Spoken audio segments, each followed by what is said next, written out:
ঈদুল আজহাকে সামনে রেখে দিনাজপুরে জমে উঠেছে পশুর হাট। বিস্তারিত জানাতে সরাসরি যোগ দিচ্ছেন সহকর্মী হারুনুর রশিদ। হারুন, ক্রেতাদের কেমন সমাগম দেখছেন? হাটে দাম নিয়ে কি বলছেন তারা? সন্তুষ্ট কিনা জানাবেন।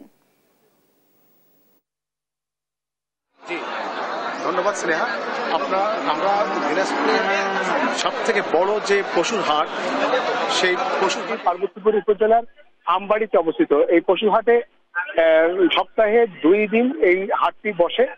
সারা বছরে এই হাটটি চলে, কিন্তু বাড়তি যে জাঁকজমক বা যে পরিমাণের গরুর যে উপস্থিতি, সেটা আসলে মূলত ঈদুল আজহাকে কেন্দ্র করে। সেই কারণে কিন্তু এখানে প্রচুর পরিমাণে এখন এই মুহূর্তে বিভিন্ন ক্যাটাগরি বা বিভিন্ন ধরনের পশু কিন্তু উঠতে শুরু করেছে।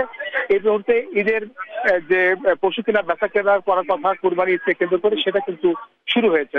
তো আমরা আপনাদের দেখানোর চেষ্টা করছি যে পশু হাটটি আসলে আমাদের এই অঞ্চলের মধ্যে সবথেকে বড় পশু হাট, এবং এখান থেকে আমরা আসলে বৃষ্টির কারণে ঠিক কাছ থেকে দেখানোর চেষ্টা করলেও পারছি না। তো আমরা এখানে যে একজন বিক্রেতা আছে, আমরা তার সঙ্গে কথা বলবো।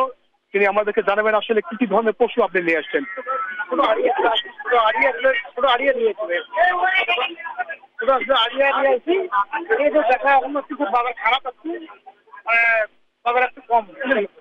তো আসলে কোন কোন ধরনের গরুর চাহিদা বেশি?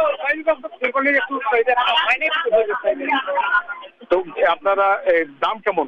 দাম মোটামুটি 10 আগে যে মানে ভালো ভালো বাজারে এগিয়ে গেছে। বাজার আপনারা আরো চিন্তা ভাবনা করতেছে, আনি লস করতেছি আমরা। তো আপনার কয়টা গরু নিয়ে এসেছিলেন? আমার ক্রেতা কেমন দেখছেন এখন? মানে কম আছে, মানে এখনো মানে শুরু হয়নি বেশি কিনা।